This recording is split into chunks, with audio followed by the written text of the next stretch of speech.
Hello everyone. So friends, welcome to Takshashila learning. So आज के इस वीडियो में हम डिस्कस करेंगे, जैसा आपको स्क्रीन पर दिखाई दे ही रहा होगा, यूनियन बजट 2021-22 से रिलेटेड जितने भी इंपॉर्टेंट हाइलाइट्स है, अपडेट्स है जो कल फाइनेंस मिनिस्टर निर्मला सीतारमण ने अनाउंसमेंट्स किए, उनको आज की इस वीडियो में हम डिस्कस करेंगे। और कितना एलोकेशन किया गया है किन स्कीम्स के लिए, तो काफ़ी इंपॉर्टेंट होने वाली है वीडियो। तो आप इसे पूरा देखें एंड तक और ज़्यादा से ज़्यादा शेयर भी कर दें, ताकि आपके आने वाले कम्पिटिटिव एग्जाम्स है, प्रिपरेशन कर रहे हो बैंकिंग, एसएससी, रेलवे, जो इंटरव्यू भी अगर आप देने जा रहे हैं बैंकिंग का, आईबीपीएस पीओ या एसबीआई पीओ का, तो उसमें आपको काफ़ी हेल्प इससे मिलेगी। तो आपको इस वीडियो को पूरा देखना है और हमारे इस यूट्यूब चैनल को भी ज़रूर सब्सक्राइब कर लें। तो चलिए स्टार्ट करते हैं।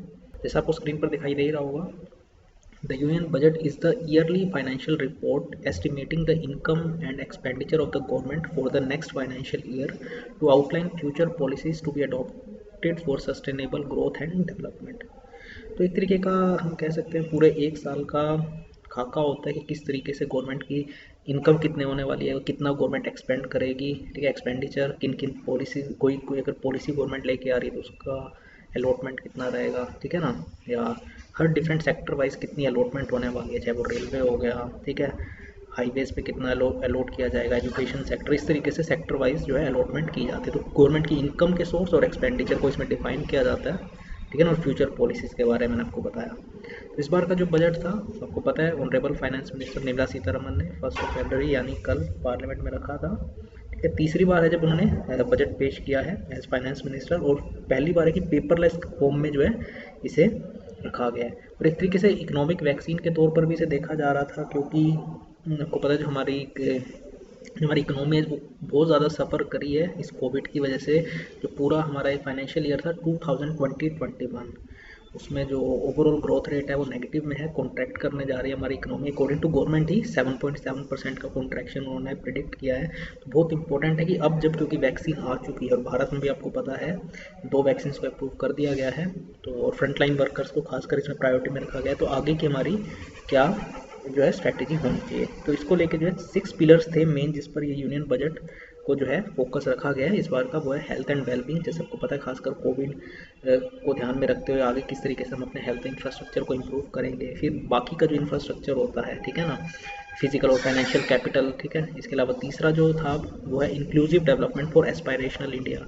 चौथा जो पिलर है वो है री इनविगोरेटिंग ह्यूमन कैपिटल। पांचवा innovation and research and development पे फोकस किया गया, और छठा minimum government and maximum governance. तो ये 6 इंपॉर्टेंट पिलर्स है यूनियन बजट 2021-22 के, जिस पर मेन फोकस रखा गया है। तो एक एक करके मैं मेन आपके साथ डिस्कस करूँगा जो अलॉटमेंट्स की गई हैं।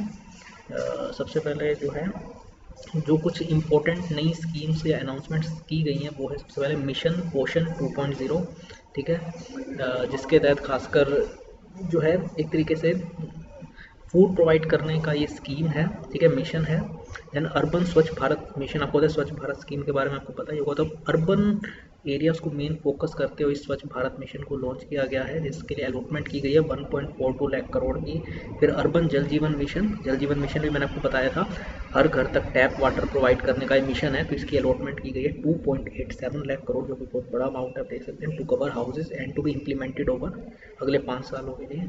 फिर पीएम आत्मनिर्भर स्वस्थ भारत योजना को अनाउंसमेंट की गई। फिर वॉलंटरी व्हीकल स्क्रैपिंग पॉलिसी, अगर आपका व्हीकल 20 साल पुराना है, ठीक है, अगर आप इंडिविजुअल यूज़ करें और अगर आपका कमर्शियल व्हीकल है 15 साल पुराना, तो आप इसको वॉलंटरी, आपके पास ये ऑप्शन रहेगा कि आप स्क्रैपिंग पॉलिसी का यूज़ कर सकते हैं, ठीक है। फिर नेशनल हाइड्रोजन मिशन के बारे में अनाउंसमेंट की गई है। नेशनल रेलवे प्लान, किस तरीके से रेलवे के नेटवर्क को बढ़ाया जाएगा। फिर पहला डिजिटल सेंसस, क्योंकि सेंसस आपको पता है 2020 में होना था लेकिन कोविड की वजह से नहीं हो पाया, तो अब जो है इसे डिजिटल फॉर्म में कंडक्ट करने की बात की गई है। पहली बार इस तरीके से डिजिटल सेंसस कंडक्ट किया जाएगा। फिर इन्वेस्टमेंट चार्टर के बारे में बात की गई है।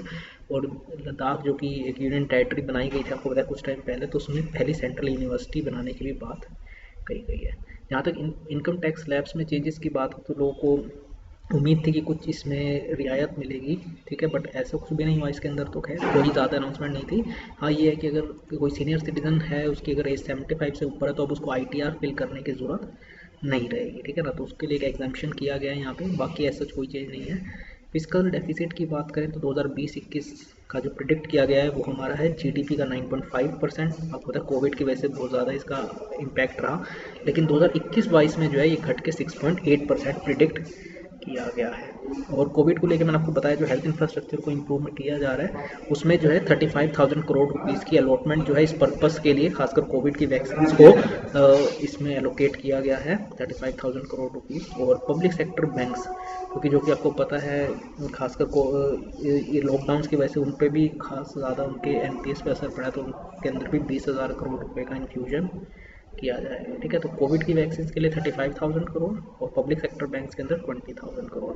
इसके अलावा एफडीआई जो है इन्वेस्टमेंट सेक्टर में उसे पहले 49% था, उसे बढ़ा के 74% कर दिया गया। ठीक है, फिर अगर बात करें एक नया सेस लाया गया है जिसका नाम है agriculture infrastructure and development cess, यानी इसकी शॉर्ट फॉर्म है एआईडीसी, जो कि पेट्रोल पर लगाया जाएगा 2.5 रुपीज़ पर लीटर रहेगा और डीजल पर 4 रुपीज़। इसका मतलब मान के चलें कि आने वाले दिनों में पेट्रोल और डीजल के प्राइजेस बढ़ेंगे। ठीक है, तो ये सेस लगाया गया है।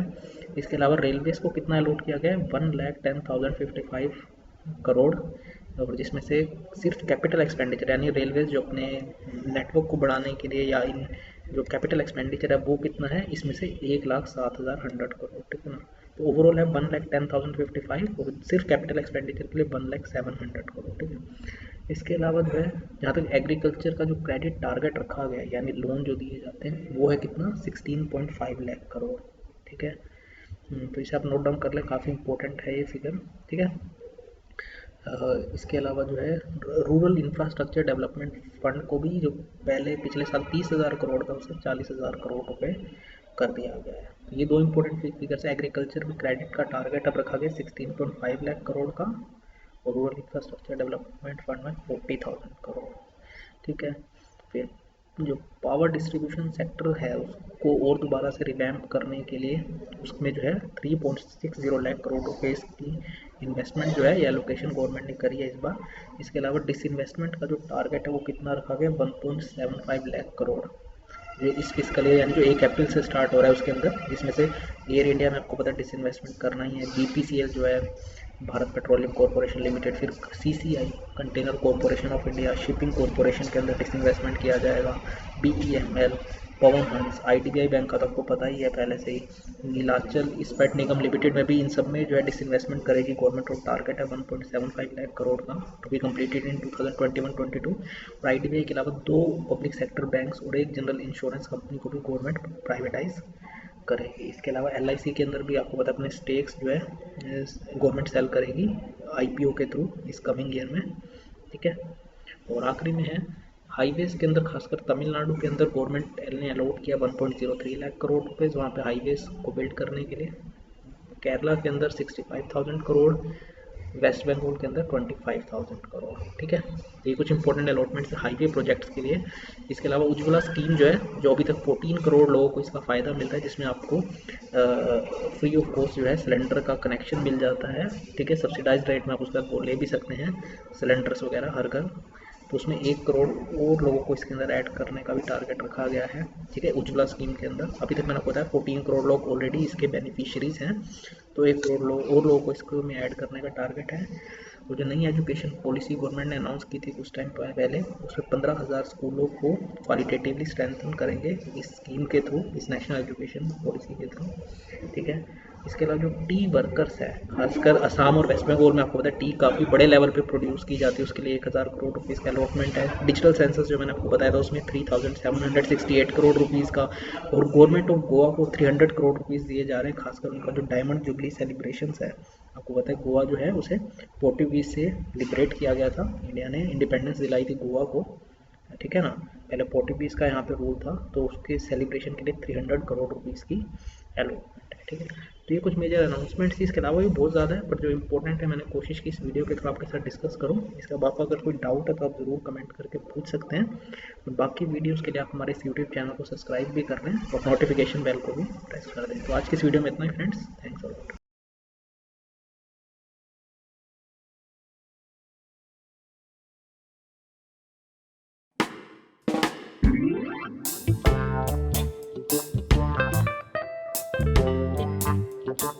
Thank you.